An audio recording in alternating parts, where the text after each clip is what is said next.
Dear students, good morning. Today, in the class of System Analysis and Design, we will study about the role of System Analyst. BCA fourth semester के system analysis and design के इस video class में हम बात करेंगे आज system analyst के role के बारे में। ठीक है, आइए देखते हैं स्टूडेंट्स कि सिस्टम एनालिस्ट क्या होता है और उसका रोल क्या होता है। ठीक है, although many people in organisations are involve in system analysis and design. इनका कहने का मतलब है कि वैसे तो यद्यपि कई लोग ऑर्गेनाइजेशन के इन्वॉल्व रहते हैं किसी भी सिस्टम को डिज़ाइन करने के लिए या एनालिसिस करने के लिए। ठीक है, कई सारे लोग इन्वॉल्व रहते हैं किसी भी सिस्टम को जब हम डिज़ाइन करें या एनालाइज करें। सिंगल पर्सन का काम नहीं है ये।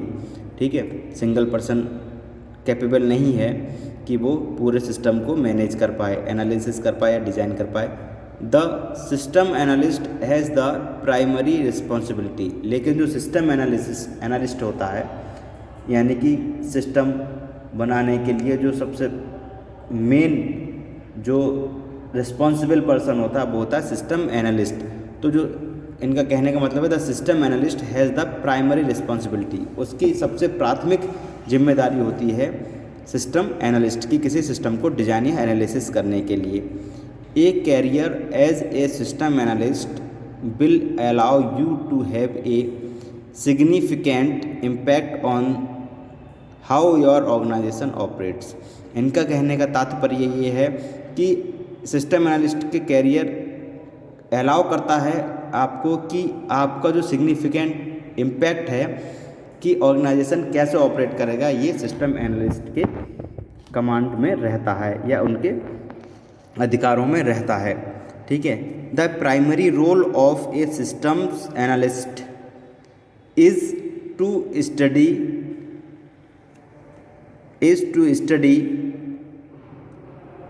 the problems and needs of an organization in order to determine how people, methods and information technology। इनका कहने का मतलब है जो प्राइमरी रोल है किसी सिस्टम एनालिस्ट का, ये स्टडी करना है, प्रॉब्लम की स्टडी करना और नीड्स ऑफ ऑर्गेनाइजेशन की जो नीड है, ज़रूरत है, उन्हें ऑर्डर करना, उनके ऑर्डर को डिटरमाइन करना कि कौन सी नीड्स पहले ज़रूरी है। How people, methods and information technology can be best B combined. मतलब कैसे लोगों को और मेथड्स को और आईटी को यानी इंफॉर्मेशन टेक्नोलॉजी तीनों को हम एक अच्छी तरीके से कंबाइन कर सकें to bring about improvement in the organisation, जिससे कि ऑर्गेनाइजेशन में इम्प्रूवमेंट लाया जा सके। ओके, जिससे कि ऑर्गेनाइजेशन में इम्प्रूवमेंट लाया जा सके। इनका कहने का मतलब है जो एनालिस्ट है उसका काम क्या है, वहाँ के जो पर्सन हैं, मेंबर हैं या वर्कर हैं, एम्प्लॉई हैं या ह्यूमन पावर जो भी हैं, लोग हैं, उनको मेथड्स को किसी ऑर्गेनाइजेशन के और उनकी आईटी को यानी इंफॉर्मेशन टेक्नोलॉजी को तीनों को कंबाइन करें बेस्ट वे में, यानी कि एक अच्छे तरीके से कंबाइन करें जिससे कि इम्प्रूवमेंट इन द ऑर्गेनाइजेशन की ऑर्गेनाइजेशन में इम्प्रूवमेंट हो सके। ठीक है, a system analyst helps system users. जो सिस्टम एनालिस्ट है वो सिस्टम यूजर्स, मतलब जो सिस्टम को यूज़ कर रहे हैं, जैसे जिस सिस्टम एनालिस्ट ने सिस्टम बनाया है वो काय के लिए बनाता है कि जो यूज़र हैं वो उसे यूज़ करें इजीली। ठीक है, तो a system analyst help system user की हेल्प करता है एंड अदर बिजनेस मैनेजर्स और अदर बिजनेस मैनेजर्स की को भी डिफाइन करता है और जो उनकी रिक्वायरमेंट हैं उन्हें भी फुलफ़िल करता है फॉर न्यू और इन्हेंस इंफॉर्मेशन सर्विसेज, नई और इन्हेंस इंफॉर्मेशन सर्विसेज के लिए। Okay,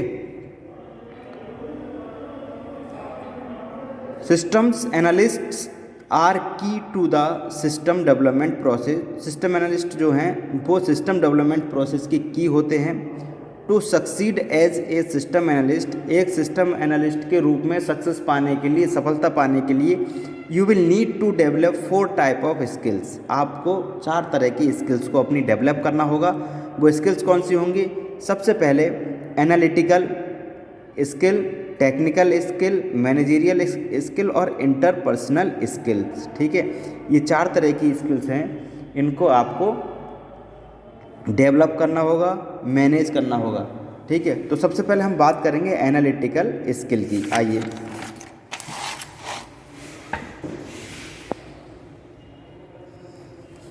analytical skills. Analytical skills enable you to understand the organisation and its function. जो एनालिटिकल स्किल्स है वो इनेबल करती है खुद को, ये सिस्टम एनालिस्ट को, कि वो ये समझ सके कि जो ऑर्गेनाइजेशन है, ऑर्गेनाइजेशन को समझ सके और उसके फंक्शन को समझ सके। ठीक है, एनालिटिकल स्किल का मतलब है कि जो सिस्टम एनालिस्ट है वो ऑर्गेनाइजेशन की एनालिसिस कर सके या ऑर्गेनाइजेशन को समझ सके और उसके फंक्शंस को समझ सके। To identify opportunities and problem, और ये आइडेंटिफाई कर सके, उस ऑर्गेनाइजेशन को समझने के बाद ये आइडेंटिफाई कर सके कि यहाँ अपॉर्चुनिटीज़ क्या हैं और प्रॉब्लम्स क्या हैं। And to analyse and solve problem, और जो भी प्रॉब्लम है उन्हें एनालाइज कर सके और सॉल्व करे। ये एनालिटिकल स्किल्स कहलाती हैं। One of the most important and analytical skill, और जो सबसे मोस्ट एनालिटिकल स्किल है वो क्या है, you can develop is systems thinking, कि आपको सिस्टम की थिंकिंग को डेवलप करना है। ठीक है, आप सिस्टम की थिंकिंग को डेवलप कर सकते हो, ये सबसे मेन इंपॉर्टेंट एनालिटिकल स्किल है। ठीक है, और the ability to see organisation, और ऑर्गेनाइजेशन को देखने की क्षमता, योग्यता। एंड इंफॉर्मेशन सिस्टम, और इंफॉर्मेशन सिस्टम को एज ए सिस्टम, यानी कि ऑर्गेनाइजेशन और आईटी, यानी कि जो संस्था है और आईटी है, इंफॉर्मेशन सिस्टम, उसे एज ए सिस्टम की तरह देखना। ठीक है,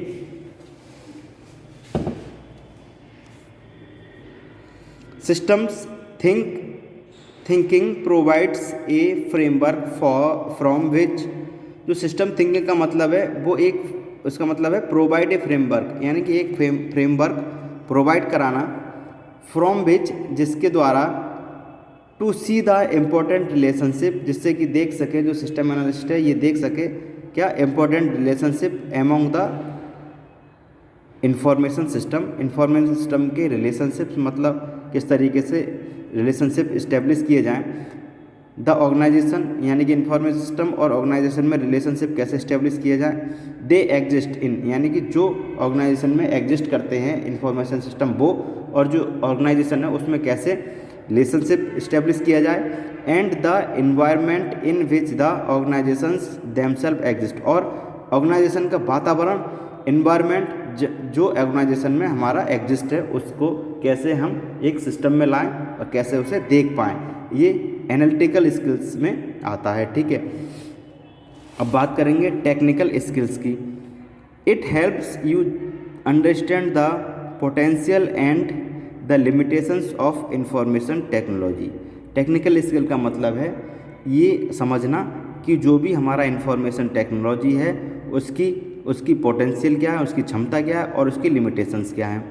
एज एन एनालिस्ट, एक analyst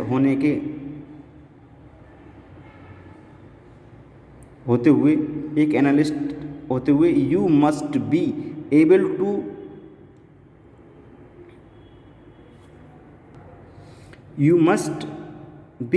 to envision and information system. आपको एबल होना चाहिए, इन्विजन मतलब आगे के भविष्य के बारे में, विज़न, अपना विज़न रखना चाहिए इंफॉर्मेशन सिस्टम के बारे में। दैट विल हेल्प्स यूज़र, जो कि यूज़र को हेल्प करे किसमें, टू सॉल्व प्रॉब्लम सॉल्व करने में, जो भी प्रॉब्लम उसे आ रही है उसमें। And that will guide the systems design and development, और जो सिस्टम डिज़ाइन किया जा रहा है और डेवलप किया जाए उसको गाइड कर सके। ठीक है, ये कहलाती है टेक्निकल स्किल। मतलब ऐसी स्किल आपके अंदर होना चाहिए कि सिस्टम यूज़र की प्रॉब्लम को सॉल्व कर सकें और सिस्टम डिज़ाइन और डेवलपमेंट को गाइड कर सकें। You must also be able to work with programming language, आपको प्रोग्रामिंग लैंग्वेज के साथ वर्क आना चाहिए, such as C and Java and many more, जो भी प्रोग्रामिंग लैंग्वेज है। वेरियस ऑपरेटिंग सिस्टम, अलग अलग जो ऑपरेटिंग सिस्टम है उनके बारे में आपके पास जानकारी होनी चाहिए, जैसे कि विंडोज़ है या लाइनेक्स है, ठीक है। एंड कंप्यूटर हार्डवेयर की भी आपको जानकारी होनी चाहिए। Computer hardware platform such as IBM and Mac etcetera, यानी कि टेक्निकल नॉलेज कंप्लीट आपके पास होनी चाहिए, वो चाहे प्रोग्रामिंग की हो, चाहे सॉफ्टवेयर की हो, चाहे हार्डवेयर की हो, ठीक है। ये सारी नॉलेज आपके पास होनी चाहिए, तभी आप एक सिस्टम एनालिस्ट के रूप में सक्सेस हो सकते हैं। अब बात करते हैं third type of skills, that is management skill. It helps you manage projects, resources, risk and changes. Management skill का काम होता है, ये हमें मदद करती है प्रोजेक्ट को मैनेज करने के लिए, रिसोर्स को मैनेज करने के लिए, रिस्क जो भी आ रहे हैं उन्हें ओवरकम करने के लिए, और चेंजेस लाने के लिए। कोई भी अगर मॉडिफिकेशन है उसे चेंजेस लाने के लिए हमें मैनेजमेंट स्किल हमारी स्ट्रांग होनी चाहिए। अब बात करते हैं इंटरपर्सनल स्किल्स की। It helps you to work with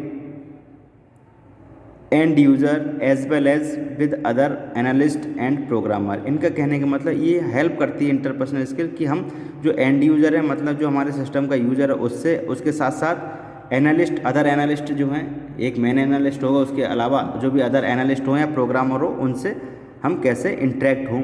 as a system analyst you will, एक सिस्टम एनालिस्ट होने के नाते you will play a major role as a liaison among users, ठीक है। सिस्टम एनालिस्ट होने के कारण आपका एक बहुत इम्पोर्टेंट रोल है यूजर्स के लिए, जिम्मेदारी बनती है आपकी, ठीक है, प्रोग्रामर्स के लिए एंड अदर सिस्टम प्रोफेशनल के लिए। इफ़ेक्टिव रिटिन एंड ओरल कम्युनिकेशन, आपका जो रिटिन और ओरल कम्युनिकेशन है वो इफ़ेक्टिव होना चाहिए, इंक्लूडिंग कॉम्पिटेंस इन लीडिंग मीटिंग्स, जिससे कि आप जो मीटिंग्स हैं उन्हें लीड कर सकें, इंटरव्यू जो यूज़र के हैं उन्हें इंटरव्यू कर सकें, यूज़र से एंड यूज़र जो हैं उनसे इंटरव्यू कर सकें। एंड लिसनिंग आर की स्किल्स, और लिसनिंग ये सारे की स्किल्स हैं दैट एनालिस्ट मस्ट मास्टर। इन सारी चीज़ों में जो एनालिस्ट है उसे मास्टर होना चाहिए। Effective analyst successfully combine these 4 types of skill.